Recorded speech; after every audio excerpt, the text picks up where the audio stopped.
Alright guys, so this is going to be some of our favorite games right here. These are some of the games we personally play as a family. We picked out 5. It's really hard actually to pick out the 5. We narrowed it down to these 5. We're going to cover some of them here. These are great Christmas presents, great for birthdays, Hanukkah, Kwanzaa, whatever holiday that you celebrate that you give gifts for. These are great. And even if you don't give gifts, they're great just to buy for yourself and for your family just to have fun. They're all great games. Most of them are all very inexpensive, so definitely look into them and you're really gonna like them. So we're gonna cover some of these here in just a second. What game do we have first? Do you remember what this is called? Dungeon Roll, that's right. So the first game we're gonna cover today is Dungeon Roll. So it's a real simple game. Dice. It's called Dungeon Roll, but it's a real simple game. So we're gonna play it? No, we're not gonna play it. We're just gonna give them a quick rundown of how to play it. So in the game, you have little tokens that you experience and dice and everything like that. But the object is you roll these dice and you go through each level of the dungeon trying to defeat the different monsters. Well, the cool thing is there's no pen and paper or anything required. It's just rolling dice. And there's no real reading necessary and everything like that. There's slight reading, so this is a game closer to 5-6-year-old age group. But most all the games we're going to be covering today are perfect for between 3 to 6 or so. Or 5. Or even way older than that, obviously. I play this with friends of mine and stuff like that. So I'm a friend of yours. And I play it with you. So this is a game that's really fun. And all these games we've been playing with Ellie for a while now. So these are all perfect games to introduce kids to. A lot are good first games for them. And good introductory games for family games. So, and obviously it creates great bonding time. So what we're going to do is go ahead, go to the next game. What's the next game, Ellie? Animal upon Animal. This right here we've talked about in the vlog before. This is honestly, I would say, probably one of the first real board games that we played with Ellie. I like it. She loves it. It's one of her favorite games. The object of the game, Ellie, what do you do? A penguin, a dinosaur, a dice, a monkey, a toucan, a snake, and a sheep. We also have a porcupine. His job when we play this game is to sort out the pieces and give it to everybody. And this is how we play. So we roll the dice, and how many number you get is, so I got 2, so I put 2 on, and if you get this, you give a person an animal, so you could so they could put it on. Yeah. So. And if you get this, your friend chooses what you're supposed to put on, and this is just to put it like next to the alligator. So she's literally covered every single rule to the game just now too. That's how easy it is. So, but the cool thing about this game is it promotes motor skill development, listening, following directions, and it's really good, and it's surprisingly a really fun game. We really love this game. This is a game that we really love playing all the time. Especially when Ellie wants to listen and not be rude. So this is a great game, and if you have any questions about any of the other games or anything else that we cover, please leave it in the comments. Or if you know of any other fun family games that you want, please let us know. And if you notice, we're not really covering games like Candyland and Monopoly and Life and stuff like that. We're trying to show you other games that are more fun for grown-ups, because that's one of those things that we like. We like to have fun as a grown-up too, playing games. Next game we have is Tsuro. Tsuro, the Game of Paths. Very, very simple game. It's Chinese. All it is you have a board that you have tiles that you put on the board.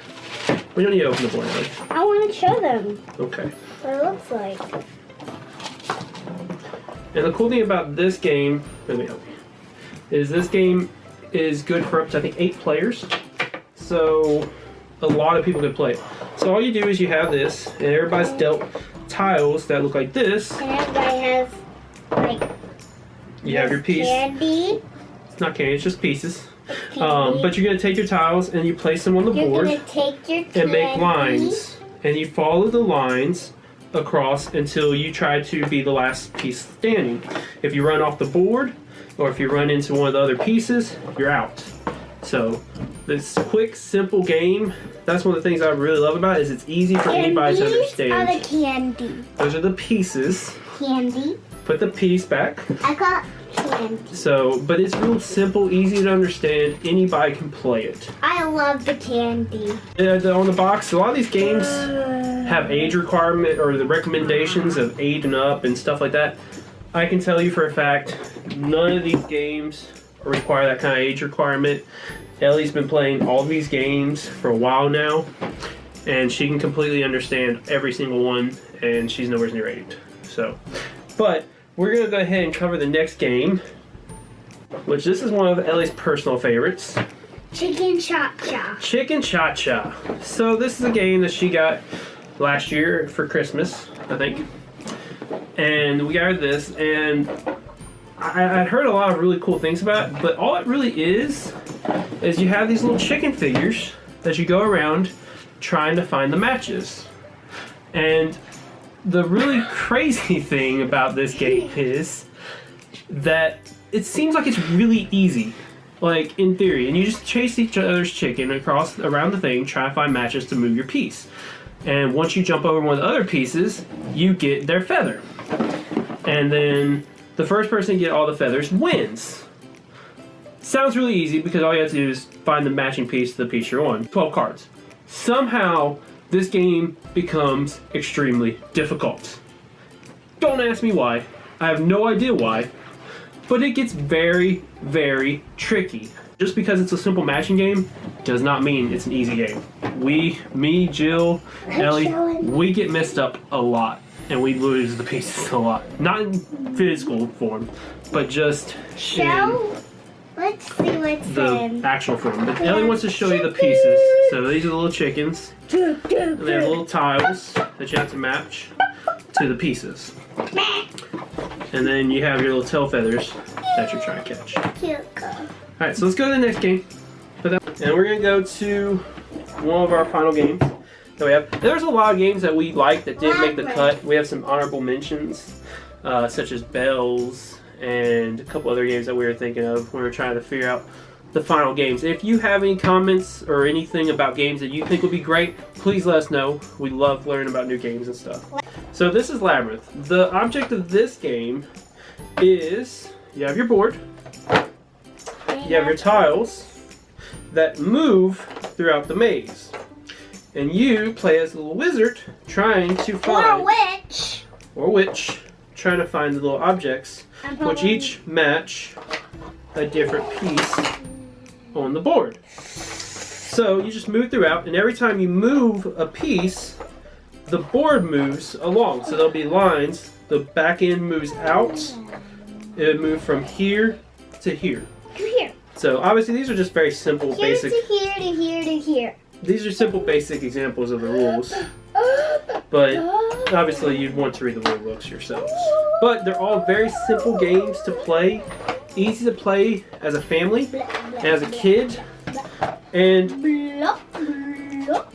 like I said, it makes them think, and it also gives them, makes them look at boards differently and look at the different objects of the game differently. So it's a very good game for families wanting to teach their kids how to develop a lot of skills and think outside the box. And these are just some of the games that, like I said, that we played as a family.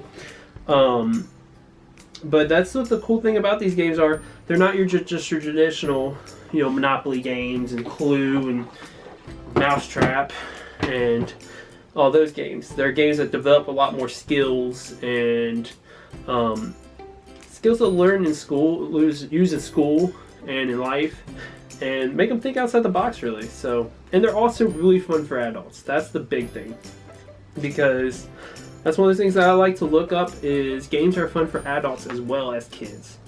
So, but I think we're gonna go ahead and call it for today. Like I said, if you have any other recommendations of games that are good or games that y'all think would be fun for us to get, please let us know. Leave it in the comments below. If y'all like it, give it a thumbs up. thumbs up. Subscribe if you're new. And if not, make sure to tell your friends. And I guess we'll see y'all tomorrow. And I think we'll have a normal vlog tomorrow. So. We're actually gonna have a secret vlog. Oh, it's a secret vlog apparently. I don't even know what it is, so it's a real big secret. So, but if y'all like it, thumbs up, subscribe, and we'll see y'all tomorrow. Bye.